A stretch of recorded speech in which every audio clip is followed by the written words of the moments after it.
Clara Towson, and I'm a friend of the show. Boom. I am Francisca George, and I'm a friend of the show. Perfect. Hi, my name is Susan Leemans, and I'm a friend of the show. Boom. Yeah. My name is Zainab Sammaz, and I'm a friend of the show. Boom. Hey guys, my name is Sasha Vickery, and I'm a friend of the show. Boom. Hi, my name is Lloyd Harris, and I'm a friend of the show. Perfect. Hi, my name is Jan Faria, and I'm a friend of the show. Boom. Yes. Take one. Well done. Hi, my name is Jasmine Paulini, and I'm a friend of the show. Wow, Jasmine, you got it in one time. Ready? Play.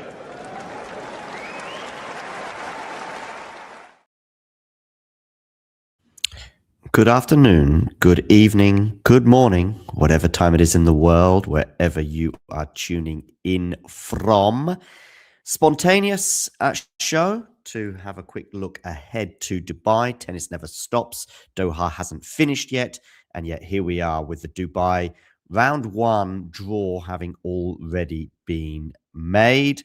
Those of you just joining, please do hit that like button. And of course, if you are new to the channel, hit subscribe. And by the way, talking of which, we do have some breaking news from Talking Tennis Towers, at least, which is that we have now surpassed the figure of 23,771 subscribers. That was a golden figure because that is the capacity of the Arthur Ashe Stadium. Well, now we have more subscribers than the largest tennis stadium in the world has seats. So, talking tennis, blow your own trumpet moment, tick.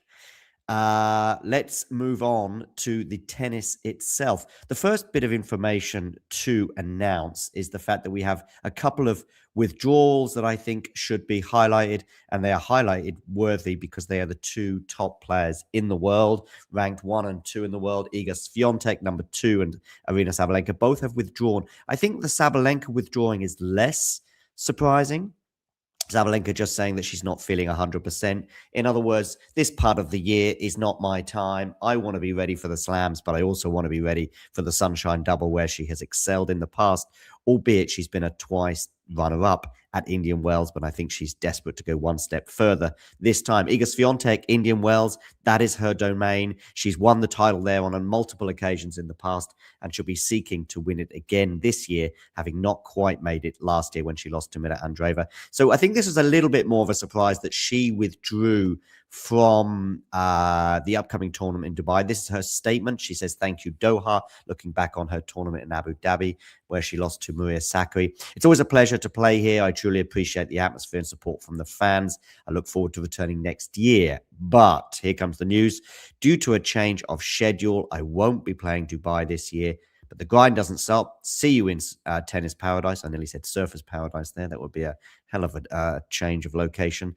BNP Paribas Open have responded with "see you soon." So the next time we'll see her will be in Indian Wells next month.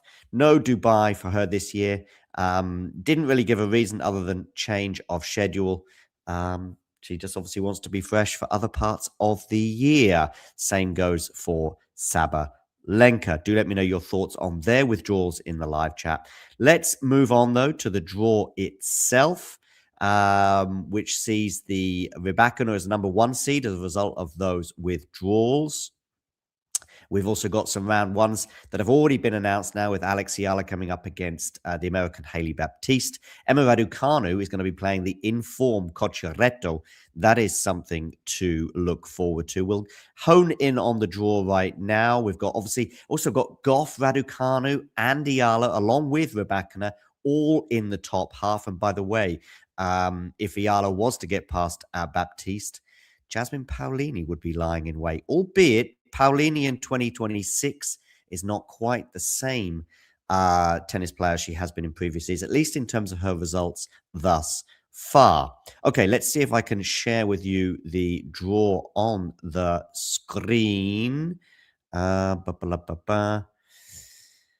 Yes, here we go. So top half, as I said, Raducanu there with the bye, and she'll be playing Tatiana Maria or Kimberly Birrell of Australia, who's qualified in the next round. And there you see, if we hone in on the draw here, Cocciaretto against Raducanu, Uchijima against Mukova. Mukova will be interesting. Of course, she's got the final in Doha coming up later on today. We'll have a watch along with James and Fergus for that. So will Mukova play?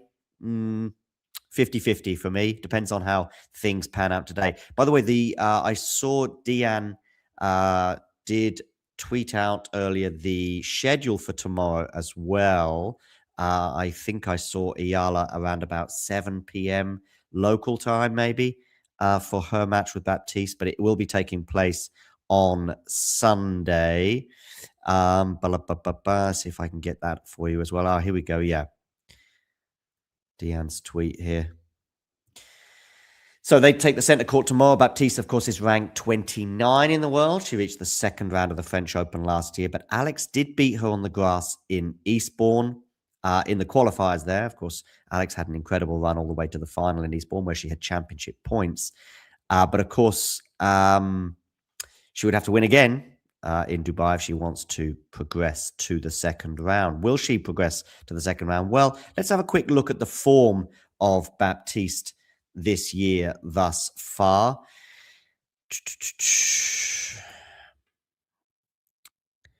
She played the Australian Open, but got to the third round before going down in 3 sets to Coco Gauff. She previously beat Storm Hunter and Taylor Townsend, so that was no mean feat for Baptiste there. What did she do after that across the Middle Eastern section? Well, in Abu Dhabi, she got to the semi-final before going down in 3 sets to Alexandrova. She beat Samsonova, Kostovic, and Emma Navarro en route to that semi-final. So form not bad. In Qatar, though, she didn't play a single match. I think she withdrew from her match with Storm Hunter there, and now she is set to take center stage. In Dubai, she has come through as a lucky loser, though. So that's interesting because she beat Zhang in the first round of qualifiers yesterday, but then lost to Shramkova. But then Shramkova has since. So, yeah, she's through as a lucky loser due to withdrawals. I guess maybe that's even as a result of the Iga and Arena withdrawals. But either way, that should give Alex some heart, I would suggest, ahead of this particular encounter here that we see. Do get in the comment section, by the way. I will be highlighting some of those. Wonderful to have a few of you joining on Instagram right now as well. Do give us a follow there at Talking Tennis TT. All right, let's have a look back at the draw as I share that with you on the screen. Oh, yeah, so Baptiste and Eala will be playing on the centre court tomorrow night. I think it's really tough to call. I think when we look at the form of the two players, I mean, as I highlighted with Baptiste, she's had some good wins this year, including making the semis in Abu Dhabi, a tournament where Eala, of course, didn't pull up so many trees in the fact that I think she lost in the quarterfinals, was it, in Abu Dhabi to Alexandrova, where I think she just ran out of steam. And then Qatar, though, was a very disappointing early exit for Alex to Valentova. So, yeah, and before, if Baptiste, by the way, if she'd won her qualifiers, I think I would be leaning more towards the American. But that loss to Shramkova means she's a bit lucky to be here. I think, as always with Alex, it's going to be tough. It's going to be a grind. She's going to be, bringing her aggressive style of tennis where possible. Will she be out-hit by Baptiste? Maybe at times, but if Alex can hang tough, I'm going to take her to win this in 3 sets and set up that mouth-watering clash with Jasmine Paolini in the second round. Okay, moving back to the draw. Raducanu, I think we'll see her probably coming up against maybe Birrell as she's come through qualifying. Raducanu, Cocciaretto, by the way. 51-49 for me in favor of Emma. Let's have a quick look at their head-to-head. Cocciaretto. Head-to-head.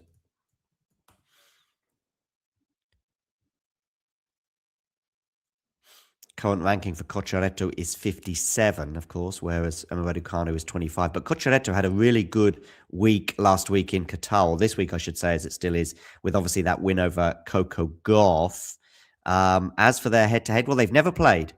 So that is something to bear in mind. Emma, of course, did make the final. Again, running out of steam, I felt, in Cluj. That was last week. In fact, this time last week, a lot of the finals at the moment, this stage of the season, are being played on Saturdays. So her form is pretty good. And if she's fresh and fit and fighting and can bring that aggressive style of tennis that she loves, I'll go for Raducanu to win that one in 3 sets. Scanning down the draw. So therefore, will we get a Raducanu-Rybakina match in round 3? I think it depends on Mukova. I think Mukova may well pull out, and even if she doesn't pull out, how healthy will she be? She is someone that needs to take care of her health. She has had a lot of injuries in her career. So I think we will probably get Raducanu against Rybakina, but Rybakina will probably have too much for the Brit, putting her into the last 8. That would put Rybakina into the quarterfinals.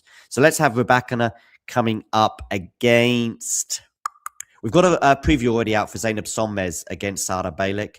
I've already got that one out there, so you know my prediction for that one. Svitolina is the other seed in this section. Do I see both seeds making it to the quarterfinals? Yes, I do. So Svitolina against Rybakina in that top section. As for the next section, this is the Coco Gauff, Jasmine Paolini section. Well, this is arguably the section where the seeds are not exactly in form. Coco Gauff already touched on. Disappointing in Australia. First Grand Slam of the year. Didn't go so deep there. Certainly not as deep as she would like. And also Jasmine Paolini, likewise. And both of them, by the way, not in great form since. Coco Gauff, as I said, lost to Cocciaretto. We've got Linda Noskova lurking as well. And I can see Noskova ultimately getting to that quarterfinal spot ahead of Jasmine Paolini.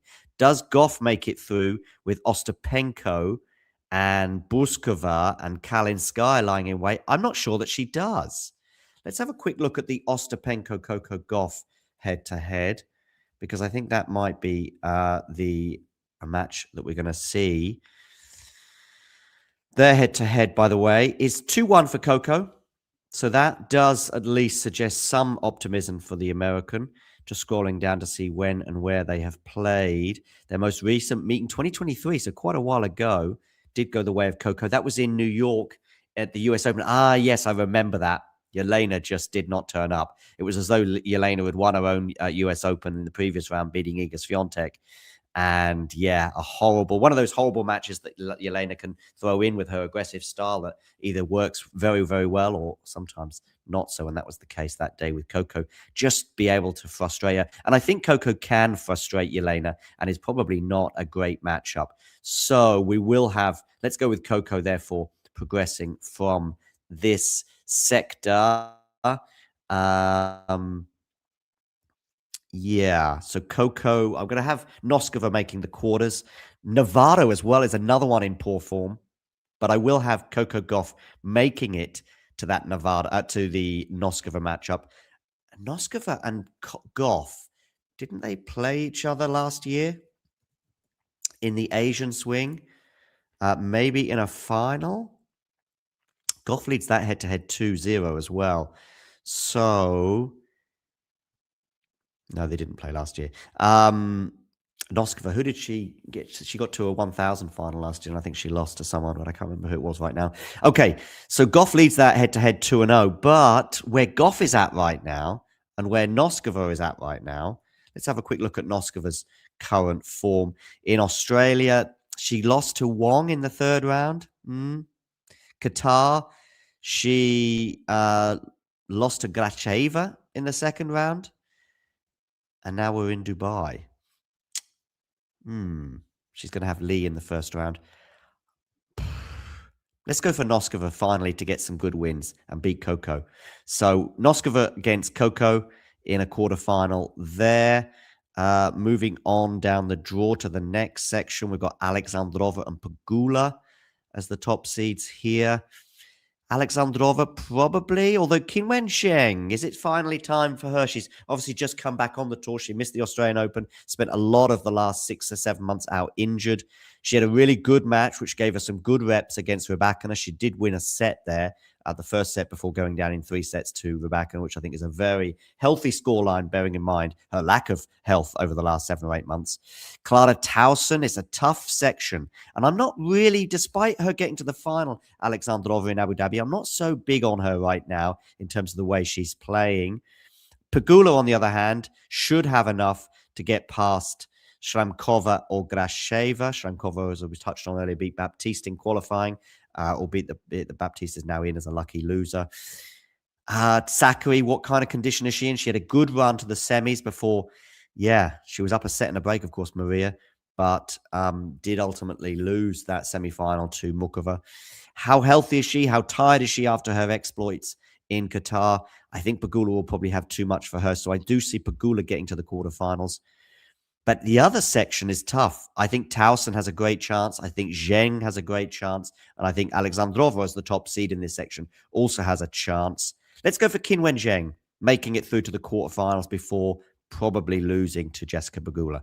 Mira Andreeva, what a tough loss she had last week against Mboko, obviously having a match point in that encounter before ultimately losing in 3 tight sets.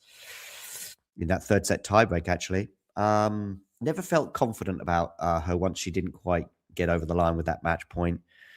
And especially going into the tiebreak, I didn't feel as though she was quite zoned in enough.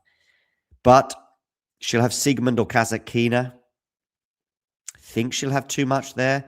So I do think she'll progress. Oh, Mboko, by the way, lies in wait. Now, what kind of condition is Mboko going to be in? You know, winning both of these 2 titles, and by the way, she might not beat Mukova today, but I do have her as the slight favourite. Do check out our preview for that. That is also out and about. Let's go with Mira Andreeva negotiating this section and getting to the quarterfinals. Anisimova, her form is sketchy right now. Krejcikova could be a potential second round for her. Krejcikova, Pavlyuchenkova, by the way, that's a bit of a popcorn match to start the tournament. Leylah Fernandez, not in great form. Let's go with Mira Andreeva coming up against Anisimova.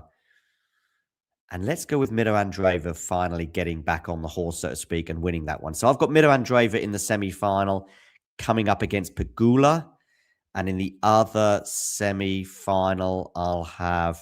So I've gone for Goff against Noskova, I think, haven't I, here? And I'll go with Coco beating Noskova. Although Coco's form. But then Noskova's not great either right now.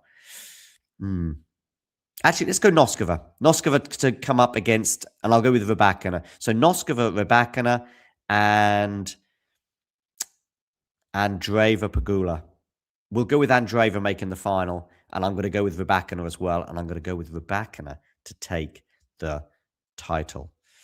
Do let me know what you think in the comments section. Wonderful to have some of you tuning in, by the way, right now.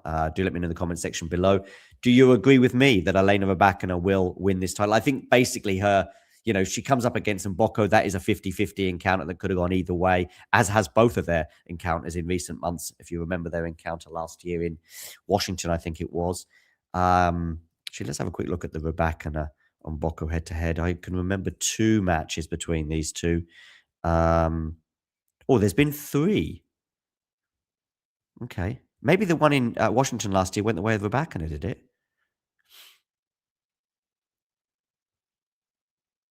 Yeah, it did. Okay. I made a slight mistake there with their head-to-head. Yeah. Anyway. This hasn't updated, though, with the win in Qatar this week for Mboko. So actually their head-to-head is 2-2. Anyway, that is a side issue. They might not be meeting in Dubai. So that might be a good thing for both of them in a way. But anyway, it is what it is. I've gone for Rybakina to take the title. Do let me know what you think in the section below. Also, let me know what you think about Iga Swiatek and Sabalenka's withdrawals, but also my predictions of Eala to beat Baptiste and Raducanu to beat Cocciaretto. Do join James and Fergus for the final that we're going to have as a watch along very, very soon in Doha. That, of course, is Karolina Muchova against the aforementioned Victoria Mboko. I've gone for an Mboko win there in 3 sets. Again, let me know in the comment section below what you think. And for the rest of you, you know the drill.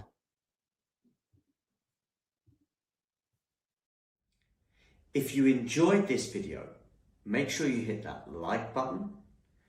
Don't forget to subscribe and click that notification bell so you don't miss out on all things tennis.